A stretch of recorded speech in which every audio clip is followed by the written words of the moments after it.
जन उत्तराखंड बुलेटिन में सभी का स्वागत है। खबरों के सिलसिले को आगे बढ़ाएंगे, लेकिन उससे पहले नजर डालेंगे इस वक्त की हेडलाइंस पर।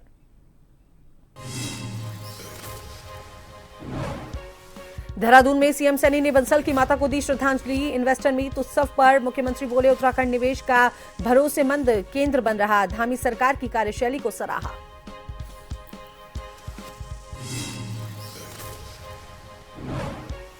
उत्तराखंड विधानसभा का मानसून सत्र 19 अगस्त से। विधानसभा अध्यक्ष खंडूरी ने दी जानकारी। कहा कि इस बार का सत्र पूरी तरह से सुव्यवस्थित और तकनीकी रूप से होगा उन्नत।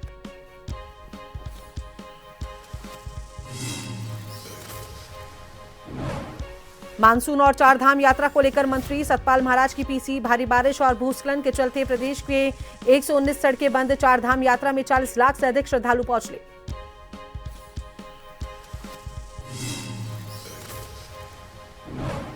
हरिद्वार के कावड़ मेले में एसडीआरएफ के जवानों की मुस्तैदी। अलग अलग घटनाओं में कुल 10 कावड़ियों की बचाई जान। रेस्क्यू किए गए कावड़िए हरियाणा, दिल्ली और पश्चिम यूपी के।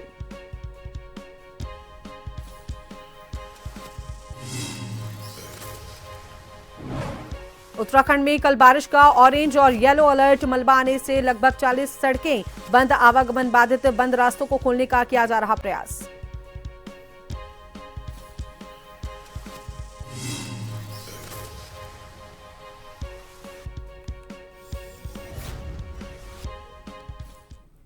तो चलिए बात कर लेते हैं खबरों पर विस्तार से। तो मुख्यमंत्री पुष्कर सिंह धामी ने मुख्यमंत्री आवास में हरियाणा के मुख्यमंत्री नायब सिंह सैनी का स्वागत किया एवं अभिनंदन वो करते हुए नजर आए। इस अवसर पर मुख्यमंत्री पुष्कर सिंह धामी ने उन्हें चारधाम का प्रसाद एवं देवभूमि उत्तराखंड के umbrella brand house of Himalaya के स्थानीय उत्पाद भी भेंट किए।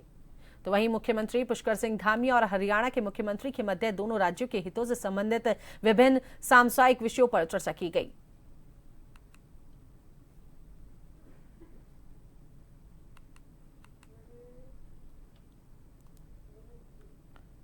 हरियाणा के मुख्यमंत्री नायब सिंह सैनी रविवार को देहरादून स्थित राज्यसभा सांसद और बीजेपी के राष्ट्रीय सह कोषाध्यक्ष डॉक्टर नरेश बंसल के आवास पर पहुंचे। वहां डॉक्टर बंसल की पूज्य माता पन्नो देवी के निधन पर शोक व्यक्त करने आए थे। मुख्यमंत्री सैनी ने श्रद्धासुमन अर्पित करते हुए कहा कि मां का स्थान जीवन में सबसे ऊंचा होता है, जिसकी कोई पूर्ति नहीं की जा सकती। उन्होंने दिवंगत आत्मा की शांति के लिए परमपिता परमेश्वर से प्रार्थना की और शोक संतप्त परिवार को यह दुख सहने की शक्ति देने की कामना की।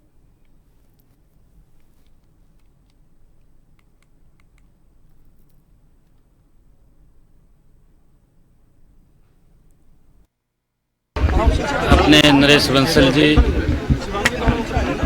जो पार्टी के बहुत ही वरिष्ठ नेता भी हैं, राज्यसभा के हमारे माननीय सांसद हैं, उनकी माताजी श्रीमती पन्नो देवी जी हमारे बीच में नहीं हैं, क्योंकि माँ एक ऐसा रूप होता है जिसकी कोई पूर्ति नहीं की जा सकती। माँ का आशीर्वाद सर से उठा है। परिवार में मैं दुख बटाने के लिए यहाँ पर आया था। मैं परमपिता परमात्मा से प्रार्थना करता हूँ कि उस दिवंगत आत्मा को अपने श्री चरणों में स्थान दे। हरियाणा के मुख्यमंत्री नायब सिंह सैनी ने उत्तराखंड के मुख्यमंत्री पुष्कर सिंह धामी की कार्यशैली और नेतृत्व की सराहना की है। उन्होंने कहा कि धामी उत्तराखंड के एक लोकप्रिय और जन जन से जुड़े हुए मुख्यमंत्री हैं, जो प्रधानमंत्री नरेंद्र मोदी के मार्गदर्शन में राज्य को विकास की दिशा में मजबूती से आगे बढ़ा रहे हैं। पुष्कर सिंह धामी जी को यहाँ के बहुत ही लोकप्रिय जो मुख्यमंत्री हैं, जो जन जन से जुड़े हुए हैं और जो उत्तराखंड को एक विकास की आदरणीय मोदी जी के नेतृत्व में दिशा देने का काम गति से कर रहे हैं। बहुत अच्छा काम पुष्कर सिंह धामी कर रहे हैं और हर जन को साथ लेकर के नई नई योजनाएं, नए नए इंसेंटिव युवाओं के लिए, महिलाओं के लिए, बुजुर्गों के लिए और उत्तराखंड के इंफ्रास्ट्रक्चर को मजबूत करने के लिए पुष्कर सिंह धामी दिन रात वो इसको आगे बढ़ाने में लगे हुए हैं। और आज हमें भी इस बात का गर्व है कि उनके नेतृत्व में उत्तराखंड विकास की नई बुलंदियों को छू रहा है। जैसे जैसे त्रिस्तरीय पंचायत चुनाव में मतदान की तारीख नजदीक आती जा रही है, प्रत्याशी अपनी पूरी ताकत चुनाव प्रचार में झोंक रहे हैं। घर घर जाकर मतदाताओं से विकास के नाम पर वोट देने की अपील कर रहे हैं और उनसे बिजली, सड़क, पानी, स्वास्थ्य सेवा मुहैया कराने के वायदे करते हुए नजर आ रहे हैं। ग्राम सभा बड़कोट से ग्राम प्रधान पद की उम्मीदवार दीक्षा भट्ट ने अपने तमाम समर्थकों के साथ घर घर जाकर अपने पक्ष में मतदान की अपील की।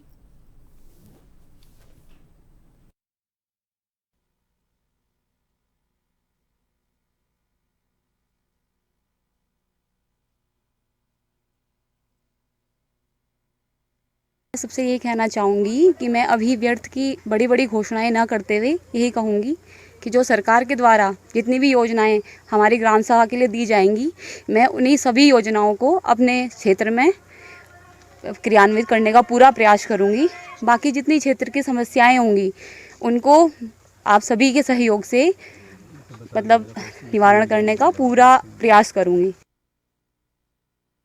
तो वहीं नैनीताल जिले की सबसे हॉट सीट मानी जा रही रामड़ी आनसिंह पनियाली क्षेत्र से जिला पंचायत सदस्य की भाजपा अधिकृत प्रत्याशी बिलातौलिया के लिए विधायक बंशीधर भगत ने मांगे वोट। आपको बता दें कि रविवार को बिलातौलिया के पक्ष में कालाडूंगी विधायक बंशीधर भगत ने लांबाचौड़ ईसाई फार्म में जनसभाएं की और इस दौरान भगत ने कहा कि केंद्र व राज्य सरकार द्वारा किए जा रहे विकास कार्यों को देखते हुए जनता भाजपा के अधिकृत प्रत्याशी के पक्ष में मतदान करके विजय बनाकर भाजपा को मजबूत करने का कार्य करेगी। उन्होंने 28 जुलाई को बिलातौलिया के पक्ष में मतदान करने की अपील की। वहीं प्रत्याशी बिलातौलिया ने कहा उनके द्वारा जिला पंचायत अध्यक्ष रहते जो कार्य किए हैं उनको देखते हुए जनता का उनको भरपूर समर्थन मिल रहा है। प्रत्याशी पति प्रमोद तोलिया ने कहा कल तक जो भाजपा की तारीफ करते थे आज अपने निजी स्वार्थ के चलते अब भाजपा की बुराई करके जनता से वोट मांग रहे हैं। उन्होंने कहा कि पिछले कार्यकाल में जो कार्य रुके हैं उनको पूरा किया जाएगा।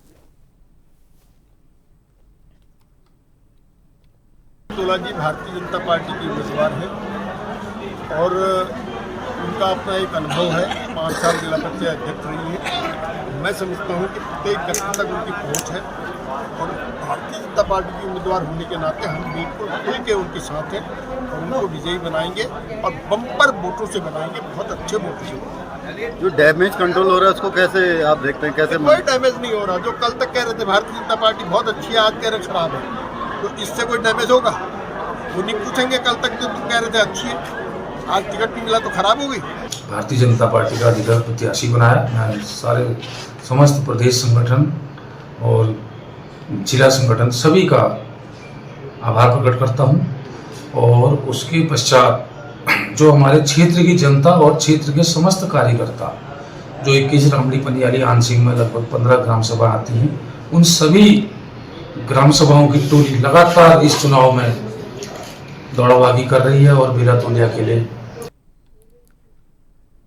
उत्तराखंड विधानसभा का मानसून सत्र आगामी 19 अगस्त से 22 अगस्त तक आयोजित किया जाएगा। इसको लेकर विधानसभा अध्यक्ष ऋतु खंडूरी भूषण ने तैयारियों की जानकारी देते हुए कहा कि इस बार का सत्र पूरी तरह से सुव्यवस्थित और तकनीकी रूप से उन्नत होगा। ऋतु खंडूरी ने कहा कि हम पूरी तैयारी के साथ मानसून सत्र करने जा रहे हैं। इस बार विधानसभा में सभी व्यवस्थाएं फुल प्रूफ होंगी। विशेष रूप से ध्वनि व्यवस्था पर विशेष ध्यान दिया गया है। उन्होंने बताया कि IIT रुड़की के सहयोग से साउंड प्रूफिंग और साउंड इको को लेकर गहन तकनीकी कार्य किया गया है।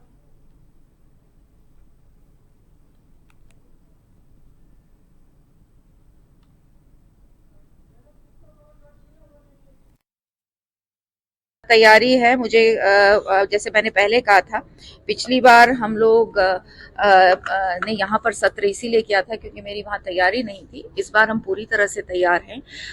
हमने वहाँ पर प्रयास किया है कि पूरा जो नेवा है, जो ई नेवा यहाँ पे था, वही नेवा वहाँ पर हमने किया है। साउंड प्रूफिंग भी इस बार हमने IIT रुड़की के साथ प्रयास किया है कि वहाँ जो साउंड का एको होता था उसको मिनिमम कर सके या खत्म कर सके। तो ये प्रयास हुआ है। मैं पूरी तरह से तैयार हूँ। आपने सवाल शायद पूछे थे, 29 करीबन मुझे विधायकों के सवाल आए हैं और उसमें 484 सवाल आए हैं।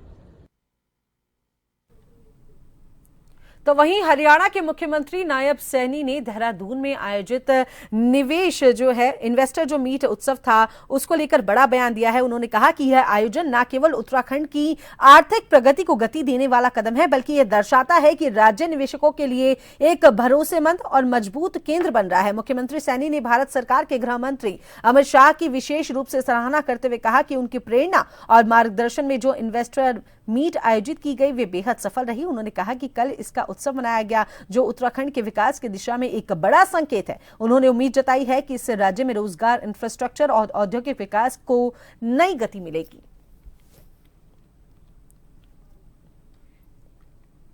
कल ही परम आदरणीय भारत सरकार के गृह मंत्री आदरणीय अमित शाह जी जो पिछले दिनों इन्वेस्टर मीट्स का आयोजन यहाँ पर किया गया था, इन्वेस्टर्स यहाँ पर आए थे।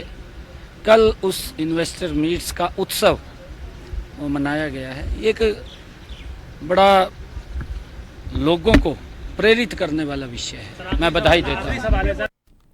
उधम सिंह नगर में आयोजित निवेश उत्सव को लेकर उत्तराखंड में एक सकारात्मक माहौल है। इसी को लेकर बीजेपी राज्य मंत्री मधु भट्ट ने कहा कि निवेश उत्सव एक बहुत ही उत्साहजनक पहल है। मुख्यमंत्री धामी जी के नेतृत्व में निवेशकों को जो सुविधाएं मिली हैं वे दर्शाता है कि उत्तराखंड अब एक निवेश मैत्रीपूर्ण राज्य बन चुका है। उन्होंने आगे कहा कि गृह मंत्री अमित शाह द्वारा धामी की सराहना इस बात का संकेत है कि आने वाला दशक उत्तराखंड के विकास का दशक होगा। निवेशकों को जिस तरह का इको फ्रेंडली और सपोर्टिव माहौल मिला है वह राज्य के लिए एक बड़ी उपलब्धि है।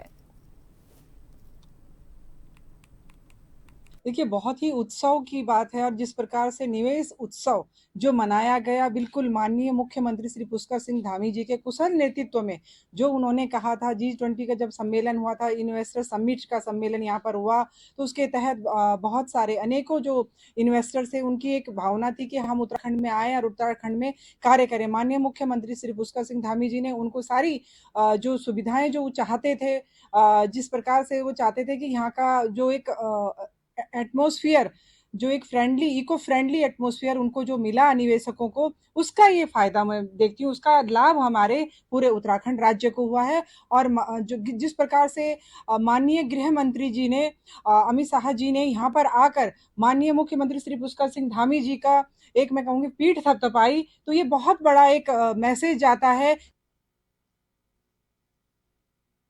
चंद्रप्रभा पुस्तक का आज लोकार्पण कार्यक्रम जो है देहरादून के एक निजी होटल में किया गया। कार्यक्रम में विधानसभा अध्यक्ष रितु खंडूरी भूषण, 2 विश्वविद्यालय के कुलपति सुरेखा डंगवाल एवं कवित्री डॉक्टर उषा झा रेणु मौजूद रहीं। कवित्री उषा झा ने कहा कि सनातन छंदों और काव्यों को लेकर इस पुस्तक में वर्णन किया गया है। नए नए छंद इस पुस्तक में लिखे गए हैं। पर्यावरण, वात्सल्य, बेटियों की परवरिश को इस पुस्तक में दर्शाया गया है। उन्होंने कहा कि उन्हें साहित्य अपने पिता से मिला है जिसकी विरासत को वे आगे बढ़ा रही हैं और तरह तरह की पुस्तक अब तक वह लिख चुकी हैं, जिसमें आज छंद प्रभा का लोकार्पण भी गणमान्य अतिथियों ने किया।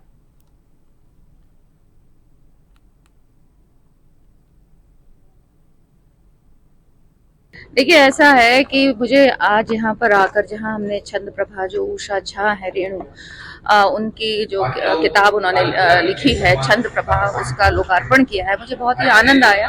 बहुत रेयर होता है कि हम ऐसी जगहों पे बैठते हैं जहाँ क्रीम बैठी है लेखकों की, कवियों की, साहित्यकारों की, तो मुझे यहाँ आकर बहुत अच्छा लगा और पूरा माहौल बहुत सुंदर है और अच्छा लगा मुझे यहाँ पर आकर। ये सनातन छंदों को लेकर के, ये विधान को लेकर के काव्यमय प्रस्तुति है और उन सभी छंदों के विधान इसमें है। तो जो सीखने वाले साहित्यकार है, नव साहित्यकार जो जिसे छंद में रुचि है, तो वो इसे सीख सकते हैं।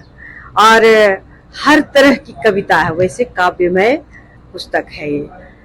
देशभक्ति, पर्यावरण, बेटियां, वात्सल्य, भक्ति, हर रंग के इसमें कविता है और छंद है, छंदबद्ध है, इसलिए इसका ज्यादा महत्व होता है।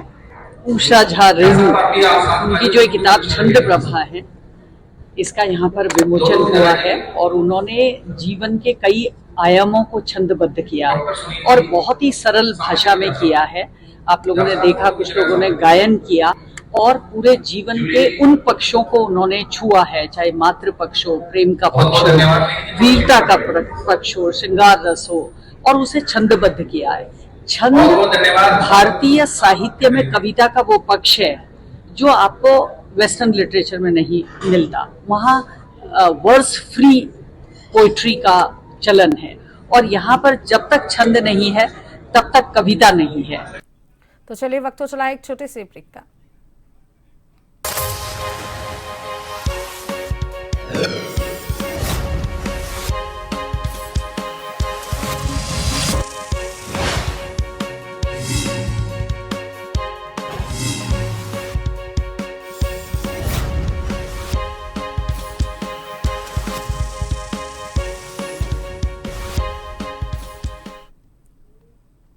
ब्रेक के बाद स्वागत है। खबरों के सिलसिले को आगे बढ़ाते हैं तो रुड़की कोतवाली क्षेत्र में शराब गोदाम के पास नगर निगम के कर्मचारी आज पुतला दहन की सूचना पर ही कूड़ा उठाकर ले गए। यहां पर लंबे समय से नगर निगम के कर्मचारियों के द्वारा कूड़ा इकट्ठा किया जा रहा था, जिस कारण आसपास के लोगों को खासा परेशानियों का सामना करना पड़ रहा था। और इस कूड़े की शिकायत जब कांग्रेस के जिला अध्यक्ष चौधरी राजेंद्र सिंह को मिली तो उन्होंने नगर निगम रुड़की की मेयर अनीता अग्रवाल और सहायक नगर अधिकारी दलजीत कौर का पुतला दहन करने का ऐलान किया था।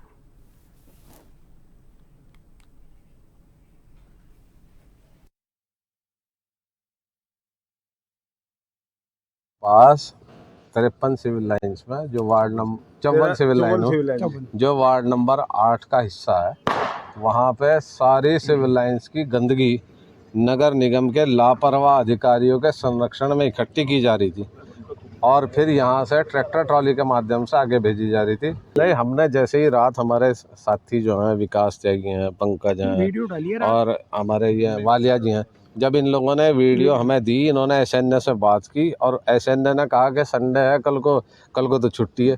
इस तरह की जब लापरवाही सामने आई तो फिर हमने इस पर निर्णय किया कि इसके खिलाफ जो है हम काम करेंगे, क्योंकि यहाँ लोगों के स्वास्थ्य पर बहुत फर्क पड़ रहा है और ज़्यादातर बुजुर्ग हैं इन कॉलोनियों में, इसलिए कदम उठाना पड़ा। हो गई है फिलहाल यहाँ। अब तो इन्होंने सुबह जैसे इन्हें पता लगा इनका पुतला फूकेगा तो सुबह ही 5 बजे से लग गए। हरिद्वार में कावड़ मेले में लगातार लोगों की भीड़ देखने को मिल रही है और भीड़ को देखते हुए पुलिस प्रशासन पूरी तरह से अलर्ट मोड पर है। इसी कड़ी में ट्रैफिक व्यवस्था को खुद मजबूत करने के लिए एसपी ट्रैफिक जितेंद्र मेहरा सड़कों पर उतर आए। एसपी ट्रैफिक जितेंद्र मेहरा ने खुद मोर्चा संभालते हुए तमाम रास्तों का जायजा लिया और मौके पर मौजूद पुलिसकर्मियों को दिशा निर्देश दिए। तस्वीरों में साफ देखा जा सकता है कि वो खुद यातायात को नियंत्रित करते नजर आ रहे हैं और वहीं कावड़ियों की भीड़ और बाहरी वाहनों के दबाव के बीच ट्रैफिक को सुचारू बनाए रखने के लिए प्रशासन हर लेवल पर जुटा हुआ है।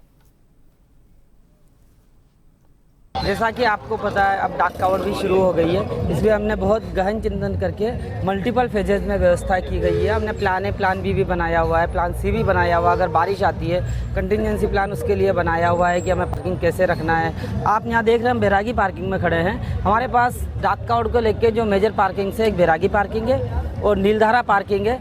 उसके अलावा हमारे पास चमगादड़ टापू पार्किंग है, पंदीप पार्किंग है। ब्रीदिंग स्पेस के लिए हमने लालजी वाला और बाकी पार्किंग भी रख रखी है। बैरागी के लिए हमने डाइवर्जन किया हुआ है, नगला इमरती से डाइवर्जन करते हैं। सारी गाड़ियाँ लक्सर होते हुए, खानपुर लक्सर होते हुए एसएमटी राय से यहाँ आती है। हरिद्वार के कावड़ मेले में गंगा घाटों पर तैनात एसडीआरएफ के जवान पानी में डूब रहे कावड़ियों की लगातार जान बचा रहे हैं। शनिवार को हरिद्वार में कांगड़ा घाट, प्रेमनगर घाट और बैरागी कैंप में अलग अलग घटनाओं में कुल 10 कावड़ियों की जान बचाई गई। हरिद्वार कावड़ लेने पहुंचे कावड़िए गंगा में स्नान करने के दौरान पानी के तेज बहाव में डूबने लगे, जिस पर एसडीआरएफ के जवानों ने गंगा में छलांग लगाई और डूब रहे लोगों को रेस्क्यू कर उन्हें सकुशल बाहर निकाला। रेस्क्यू किए गए हरियाणा, दिल्ली और पश्चिम यूपी के रहने वाले हैं।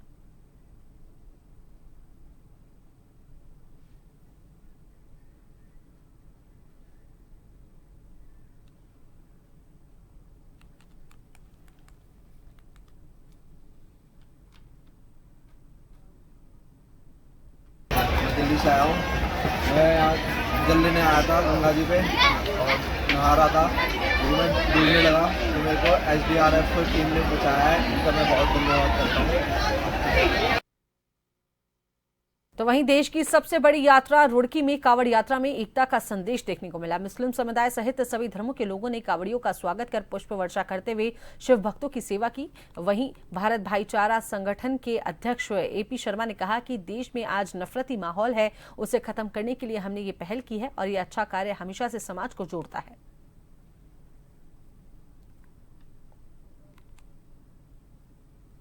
हमने आज हिंदू मुस्लिम भाइयों ने मिल के भारत भाईचारा संगठन का निर्माण किया है, खड़ा किया है, और उसी को लेकर हम ये संदेश देना चाहते हैं कि पूरे भारतवर्ष में भाईचारे की आवश्यकता है, हिंदू मुस्लिम एकता की आवश्यकता है, और कोई रास्ता है, हमारा उद्देश्य तो ये है। और इन्हीं को लेकर के हम आज कांवड़ यात्रा में आए हैं, ये दिखाने के लिए कि कांवड़ियों को मुस्लिम से कोई परहेज नहीं है, और मुस्लिम को उनके ऊपर फूल डालने से या उनको प्रसाद बांटने में कोई परहेज नहीं है। उन लोगों रुड़की की लक्सर तहसील की खानपुर थाना क्षेत्र के गिद्दावाली गांव में उस समय अफरा तफरी मच गई जब आधी रात को एक घर के भीतर विशालकाय मगरमच्छ घुस गया। परिवार की नींद खुली तो उनके होश उड़ गए। घटना की सूचना पर वन विभाग की टीम मौके पर पहुंची और 2 घंटे की कड़ी मेहनत के बाद मगरमच्छ को काबू में कर गंगा में छोड़ दिया। गिद्दावाली गांव निवासी खूसरपाल सिंह के घर में शनिवार रात करीब 2 बजे एक विशालकाय मगरमच्छ घुस गया। घर में हलचल की आवाज सुनकर परिवार के लोग जाग गए और जब उन्होंने मगरमच्छ को देखा तो चीख पुकार मच गई। शोर सुनकर गांव के लोग भी वहां पर पहुंचे। सूचना मिलते ही वन विभाग की टीम मौके पर पहुंची और जाल बिछाकर मगरमच्छ को काबू करने का अभियान शुरू किया गया। मगरमच्छ को पकड़ने में करीबन 2 घंटे का समय लगा।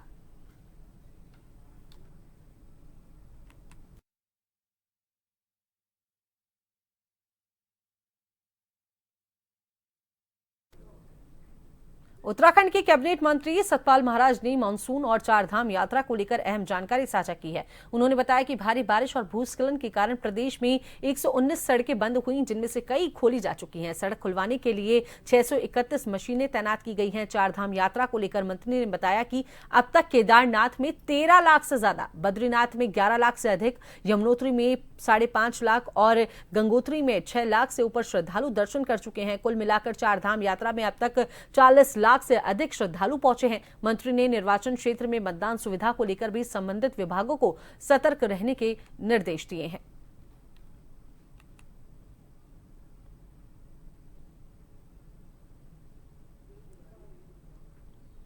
उत्तराखंड प्रदेश में इस मानसून सीजन में आज तक दिनांक 18/7/2025 तक 119 सड़कें बरसात भूस्खलन के कारण ब्लॉक्ड हैं, वो रुकी हुई हैं, जिनमें से 34 सड़कें आज खोली जा चुकी हैं। प्रदेश के बाकी बंद जो हैं 85 सड़कें जो हैं खुलवाने के प्रयास जारी हैं। वर्तमान में 631 मशीनें इस कार्य हेतु हमारी तैनात हैं। तो वहीं उत्तराखंड के पर्वतीय जिलों में आज और कल भारी बारिश होने की संभावना है। मौसम विज्ञान केंद्र की ओर से नैनीताल, चंपावत, उधम सिंह नगर और पौड़ी जिले के कुछ हिस्सों में भारी से भारी वर्षा का ऑरेंज अलर्ट जारी किया गया है। इसके अलावा देहरादून, टिहरी, बागेश्वर और पिथौरागढ़, हरिद्वार, उत्तरकाशी, चमोली, रुद्रप्रयाग और अल्मोड़ा में कहीं कहीं भारी वर्षा का येलो अलर्ट जारी किया गया है। साथ ही बिजली चमकने और 40-50 किलोमीटर प्रति घंटे की रफ्तार से तेज हवाएं चलने के आसार हैं। आने वाले दिनों में भी भारी बारिश की चेतावनी जारी की गई है। प्रदेश में बारिश के बाद मलबा आने से लगभग 39 सड़कें बंद हैं। इसमें 34 सड़कें ग्रामीण क्षेत्रों की हैं। राज्य आपातकालीन परिचालन केंद्र के मुताबिक बंद सड़कों को खोलने का प्रयास लगातार किया जा रहा है।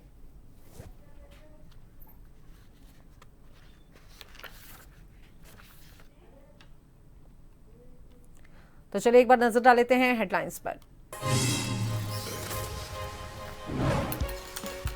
देहरादून में सीएम सैनी ने बंसल की माता को दी श्रद्धांजलि। इन्वेस्टर मीट उत्सव पर मुख्यमंत्री बोले, उत्तराखंड निवेश का भरोसेमंद केंद्र बन रहा, धामी सरकार की कार्यशैली को सराहा।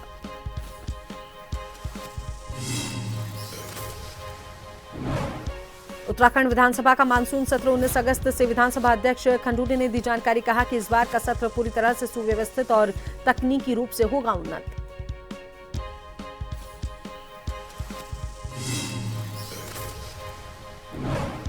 मानसून और 4 धाम यात्रा को लेकर मंत्री सतपाल महाराज की पीसी। भारी बारिश और भूस्खलन के चलते प्रदेश में 119 सड़कें बंद। 4 धाम यात्रा में 40 लाख से अधिक श्रद्धालु पहुंचे।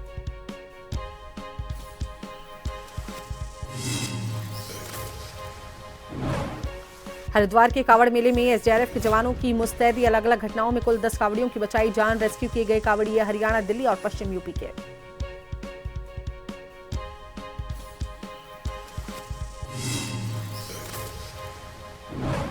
उत्तराखंड में कल बारिश का ऑरेंज और येलो अलर्ट। मलबा आने से 39 सड़कें बंद। आवागमन बाधित, बंद रास्तों को खोलने का किया जा रहा प्रयास।